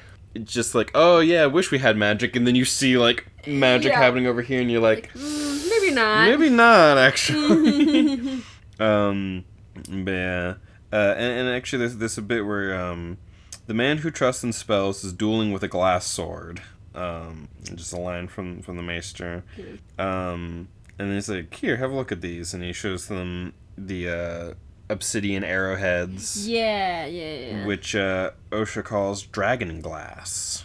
Yeah, forged in the fires of the gods far below the earth. The children of the forest hunted with that thousands of years ago. The children worked no metal. In place of swords, they carried blades of obsidian. And still do, Osha says. Yeah. Bran takes one of the arrowheads and he's like, can I keep it? And it's like, sure. Yeah, and then Rickon asks for 4. Yes. He asks for 4 of them and they give him the 4 as well. He's like, be careful, they're sharp.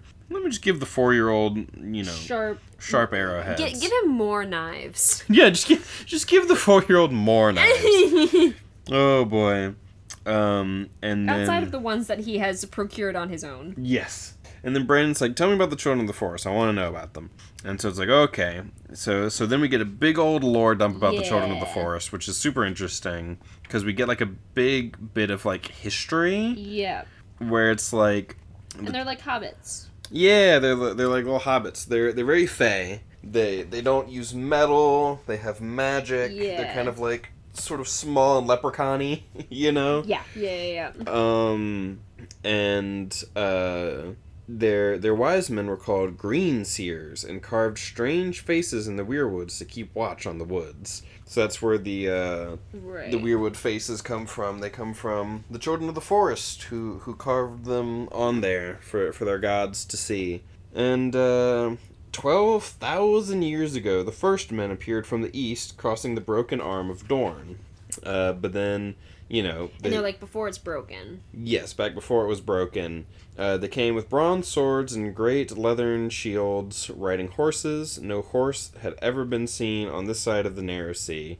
And they cut down the faces and gave them to the fire. Horror-struck, the children went to war. The old songs say the green seers used dark magics to make the sea rise and sweep away the land, shattering the arm. But it was too late to close the door. The wars went on and on. But finally, they made peace. The first men met the green seers and wood dancers amidst the weirwood groves of a small island in the great lake called God's Eye. There they forged the pact, and they kept this pact for a long time. The pact being that, like, the children. They would stay in the forests. And... They would stay in the deep forest, but the first men could have everywhere else and keep peace. And it was good for a while. That was the end of the Dawn Age and began the Age of Heroes, where the first men are running around doing things and being heroes, and everything's great. This is where all of our legends come from. Yeah. Because we're constantly getting referenced to, like, the Age of Heroes and all these, like, grandiose things that happened. And the first men abandoned their gods and eventually worship the same gods as the children of the forest. Right. The nameless old gods, that the Starks still keep. Right. But then, later, the Andals showed up. The pact endured all through the Age of Heroes and the Long Night and the birth of the Seven Kingdoms, yet finally there came a time, many centuries later, when other peoples crossed the narrow sea. The Andals were the first, a race of tall, fair-haired warriors who came with steel and fire and the seven-pointed star of the new gods painted on their chests. The wars lasted hundreds of years, but in the end, the 6 southern kingdoms all fell before them. Only here, where the king in the north threw back every army that tried to cross the neck, did the rule of the first men endure. And the children fled north, because the Andals were going around burning everything and all that. So it's like, the North still has that kind of, like, old first men, old gods kind of tradition. Right. But the Andals kind of took over everything below that, and they're the ones who brought over, like, the Seven. Yeah. Which is sort of like the faith of things right now. Like, the Sept. Do we know who the Seven is? Or if there are 7 different things or one thing? Like, what? We haven't gotten into the 7 yet. Okay. I can explain roughly what the 7 are. Yeah. If you want. Yeah. Because the 7, the sort of, the faith of the 7, the 7 are, like, 7 aspects of one god. Okay. And I don't remember all of them, but off the top of my head I can try and remember. There's the crone, the smith, the warrior, the maiden, and I think maybe like the father and the mother, and another one. But they're sort of like all different. That was like 6, yeah, and then there's 6. like a 7th one. But they're all sort of like the different aspects of the one god. Okay. Is sort of the idea. So the Holy Trinity, we have the Holy 7. Yeah. And they each sort of like, like, oh, you'll pray to like the warrior or the smith, depending on like who you are. Got you.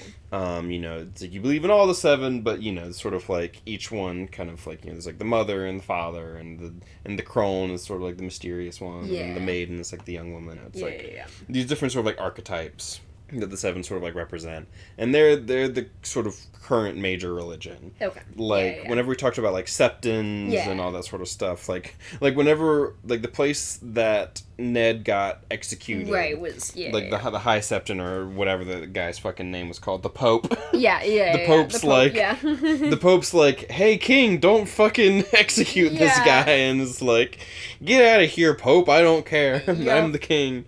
Which also a bad move. Yeah. You're like, you're in front of the Vatican, and the Pope is like, all right, we set up this whole thing so that he could, like, we were all in on the plan. But again, he's a 12-year-old who has no concept of politics. Nope. And has been told over and over and over again, you are the most important person, and whatever you say goes. Yep, it's like, oh, these people around me. He doesn't get, like, the whole, like Robert didn't have unlimited power as the king, but he didn't see that. He's like, oh yeah, my dad was the king, he can do whatever what he wants. Yep. I'm the king, I can do whatever like. Oh yeah, all he knows is this guy's supposed to be a traitor, and so that means that like he's gonna come after me. Yeah. And like I'm not gonna fucking allow that. I'm strong. I'm 12. Yeah, and so it's like it's a whole thing. But yeah, and so then it's like the children fled north, and then summer begins to howl, and Meshaloon gets like cut off because of that, and Bran's like, it's coming. Yeah. With the certainty of despair, he knew it since last night. He realized since the crow had led him into the crypts to say farewell. He had known it, but he had not believed. He had wanted Meshaloon to be right. The crow, he thought, the 3-eyed crow. Yeah. And so then they get the message. They get, the raven comes, and they get the message that Ned is dead. Yeah. Yeah, Bran found himself shivering as the Maester unrolled the paper. What is it? He said. You know what it is, boy, Osha said, not unkindly. Yeah. She put her hand on his head. Osha, like... I really like Osha. She's so interesting, because it's like, from her perspective, she's like, I'm fleeing White Walkers in the north, and so being, like, captured here, it's like... Nothing. I just, like, hang out in this castle and, like, do some menial labor. Yep, and watch this young kid, like, help out with this, Yeah, it's, like, it's really fun, because, like, I'm sure that, like, up north she was doing, like... Yeah, I was also just, like... Yeah. Helping out, doing work as part of society, and now I'm doing it inside a nice castle where there aren't any White Walkers. Yep. This is great for me. Exactly. And it's, like, this poor boy, is finding out about his father and whatnot. Yep. And so, like, she cares. Yeah, she seems really sweet. I like her. I've liked her so far. Yep, she's good. And then he's just like, my lords... She can care for another kid as if it's... Right? She doesn't even fucking know this kid. I'm like... Yeah. I get that there's more to it, but also, fucking fuck off, Catelyn. Right. I just had to get this in here. I was too nice to Catelyn this episode. We gotta get it in. We gotta get him in there. But yeah. After her husband just got killed. Wow, I'm so mean. Well, that was a while ago. This was, when did this book come out? But yeah, and he's like, we're gonna need to find a stone carver who knew his likeness well. Yep, and that's the end of Bran's chapter. Anything else you want to say? I have a puppy. Yeah, you do. You scooped up a little puppy. I scooped up a little baby. And now you've got a little baby cute. here. She is. She's laying, like, in my arms. Mm-hmm. Like, I don't know how to describe it. Yep, it's just like, you were holding her, like, kind of upright, and then you, like, laid your arms down, and she's just, like, not reacting at all. She's just laying there. She's just resting her her body down. She's sleepy, and so she's in, like, teddy bear mode. Yeah. Where you can just, noodle like, mode. Mm-hmm, you can just pick her up and move her around, and she doesn't really care. But yeah, that was it for this section. Yes. Sorry. No, you're good.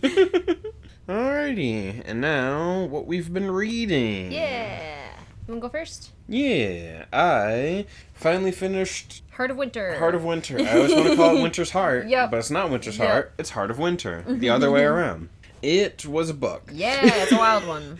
It's a wild one. It ends with a bunch of shit going on, but yep. I had been so off and on with the series at this point that there was like hard to keep track of. It was hard to keep track. There are certain things that I'm like, and who are you? Yeah. Yeah. Who is this? I'm supposed to recognize you. Who are you? Yeah. Who are you? And it was interesting though because we cured the taint. Yeah. That's a sentence. Yeah. I mean, it's knowable for Wheel of Time fans. Oh yeah, if you're a Wheel of Time fan, you know about the taint. It's all about the taint. We care a lot about the taint. Exactly. Big taint fans over here. On Wheel of Time, it's like you gotta call it something else, my dude. I'm sorry, but like calling it the taint's just not gonna fly anymore. The taint on Sidene. But we cured it. Yeah. I was not expecting us to just be able to do that. Yep. It's like, oh, so we can just do that, I guess? Yeah. It's just fine. Okay. I mean, we also got to destroy Shadar Logoth in the process, yep. which is fun. I was expecting that you would have had to have done this, like, at Mount Doom. Yeah. Or, I don't remember what it's called. Because there's a Mount Doom equivalent. Yeah, it's... In Wheel of Time, but I don't remember what it is. Sneeze. You sneeze. Oh, baby. Yeah. Sheol Ghul? Yes. Yeah. Because we've been there a couple times, and it's an interesting place, Sheol Ghul. And I would have expected to go there because I assume that's where, like, the Dark One's seal is or whatever. And I was expecting us to have to, like, go to the Dark One's seal in order to have to do that. But no, we just did it over here in Shadar Logoth. And we fucking destroyed Shadar Logoth in the process. So that's neato.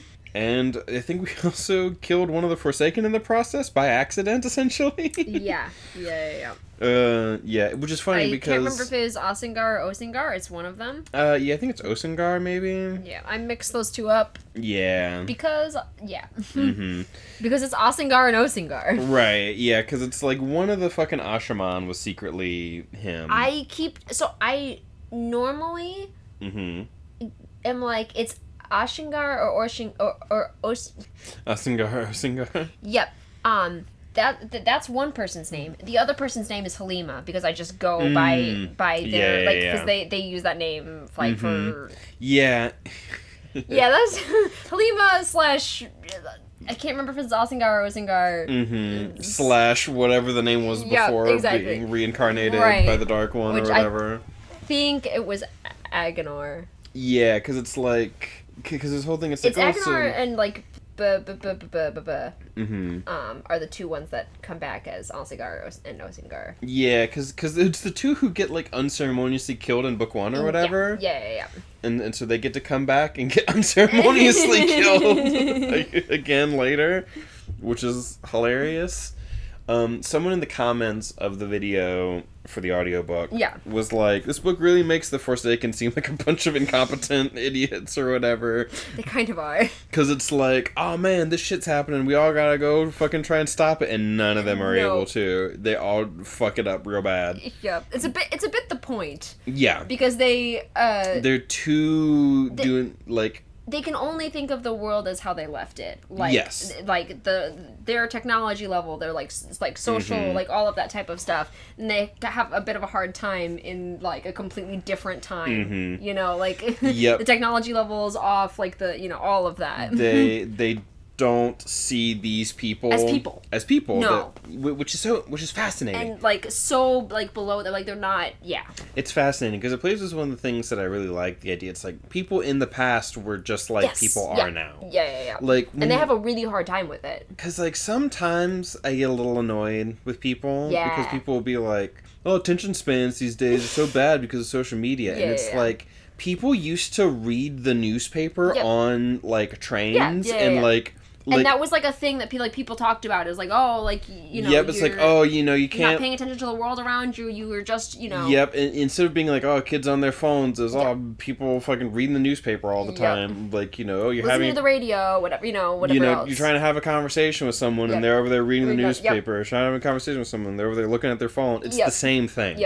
It's the same thing. We've always been like this. When people were sitting around spinning yarn, literally, they told stories. Because we've always needed a constant flow of people talking.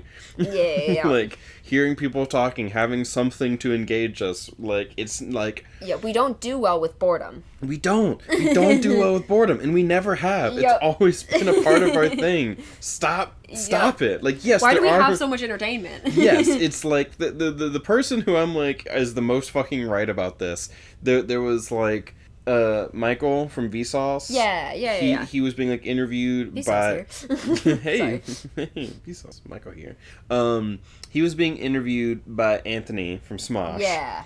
For his like series that he does, and there's like this clip where it's like hamster wheels, right? It's like we set up like hamster wheels out in the wild, and what do you think? How do you think animals responded? And it's like, I imagine they just ignored it. It's like, no. They would get on them and they would like run on the wheel. They have all the space to run, but they'd still want to run because they just find it fun. And it's like and he's like, we've always liked gossip. Now social media has just made it, it's like we've always been like this. These are our hamster wheels. We do it because we like it, because we want to do it, It's not like it's making us this way. We are this way. That's why we made them. Yes. It's the other way around. It's not that, attention spans are getting short because of social media. Our attention spans are short, so we like social media. Yes. That's the real... And you can overuse it, absolutely, and it's just like, but they're, like, here's the thing, motherfucker, you think that way because you're online. There's a whole bunch of people who just aren't online. But you don't experience them. But they just aren't online, and they don't care to be online. Sometimes talking to people at work and stuff is so, like good. Like, people who are just, like, less online. And it's like, yes, people aren't, Yep. Have a little puppy here. Holly is just too cute. She's distracting. Yeah. And it's like we're getting towards the end of the podcast, and she's getting... I think they want to go outside. Yeah, the pups are... Oh, we said the word. Yeah, I did want to talk quickly about... I've also been reading. Yes. I read book 4 of the Last Horizon series, the pilot. It came out last week. And it was great. I'm going to say light spoilers for the pilot. I'm not going to actually, spoil it, but just so you know. I'll say light spoilers. It was great. Like, Spoilers, it was great. It's it's the 4th book out of a planned 7 books. So it's a bit of, story turn, things are getting crazy, leaves off on a cliffhanger, which... Fuck you, but thank you. Yeah. Right. It was great, but also... It's that middle of the series turn. Exactly, and it was great. Some great reveals that I was just kind of starting to piece together as it was happening, and it was great. I'm so curious as to see where the series goes from this, because there's story turn stuff. There's a lot of stuff happening. I'm very excited. Yep. And then I also wanted to mention Isles of Emberdark comes out this Thursday, the 10th or whatever. July 10th. And that's a Sanderson thing? And that's Sanderson, his most recent, they call them secret projects or whatever, because they're the ones that are put out through his Kickstarter stuff. But I'm very excited for that to come out on Thursday. So I will be reading that this week for sure. I'll be done with it this weekend. Also, in terms of what we've been reading, Cradle. Yeah! We started reading the next book, which we, of course, are going to be talking on the podcast. Yeah, but, like, we actually... Yes, we did start reading it. We read it, like, before this. Yes, yeah, so which we normally... Like, you know, normally it's, like, you know, we're going back and forth, but just, like, at the end of the... And you were like, oh, we should listen to, like, the first chapter. And then, like, I listened to, like, a couple chapters. And then we were like, all right, I want to listen to it, you know, like, the next section for the podcast. Yes. And it was like... It's either... Oh, yeah, either 3 sections of 6 or 2 of 9. And, like, maybe we'll still... Like, I'm like, maybe we could still just talk about the first 6 chapters. Yeah. But, like, we read till chapter 9. Yeah. We were listening to it, of course. But it's like, finish chapter 6, and I'm just like... we need a little more. And boy, howdy. Yep, that book is also getting crazy. It is. But you can tune in next week for that. Yes, you can tune in next week for that, and we'll either talk until chapter 6 or chapter 9, depending. Yep. Because boy howdy, stuff is happening, and I feel like I've been the most excited. Yeah. As so far in this series, like this is the most excited I've been for the series, which is very fun. Yeah. Shit's happening. And I'm excited to talk about it next week on the podcast. You should read Cradle. Yeah, your you know, weekly or bi-weekly reminder to read Cradle. Yep. Because if you're already watching the Cradle podcast, you already know. Yep. So yeah. I also have another of Will White's series to recommend if you like more like eldritch horror vibe. Yeah. His dual trilogy. What's it called? Oh no, because they're like 2 trilogies together or whatever. Yeah. Then like one follows one group and one follows the other in the same story. Each one covers the same thing. Yeah. It's like fun things. But it's great. It's cool structure. It's like super, super good. That's the power of, you know, being an indie. Yep. It's like, how often do you get to do something like that? It's Elder Empire series. That's what it is. Before I even looked it up. Elder Empire. It's great. But like it's got like cool eldritch horror vibes, like and like pirates and assassins. It's Pirates v Assassins featuring eldritch horror. And you finally gotten to season 5 of Magnus. Yes, I have. You finally gotten speaking of more eldritch horror. and we watched Endicott's most recent that was good video and stuff, which is also nice. Yeah. And so like we're now we need to get you finishing up season 5, or at least getting you to the last episode. Then you can just, you know, sit on the last episode for a while. What do you mean? I've never done that in my life. It's not like I've done that with Critical Role. Nope. I've done that with Campaign 2. Yeah, but at some point we need to go back and watch, like, you know, another like hour or whatever it is of the last episode and then stop again. But yeah, I was, like, my manager at work was playing Critical Role Campaign 3 in the morning, and it was really funny. I'm just like, oh! It's like, that's a Matt Mercer voice? That's a Matt Mercer voice, and that's a Laura Bailey voice. Is this Critical Role? Yep. But yeah, so that's what we've been on about, what we've been listening to so far. Yeah. Yeah, and so then I guess that'll do it. Yeah, I think that's it. Yep, this has been Let's Talk About Book, and now you can go forth and think about book on your own time. Have a lovely whatever time it is. Have a lovely, lovely day. Bye. Bye.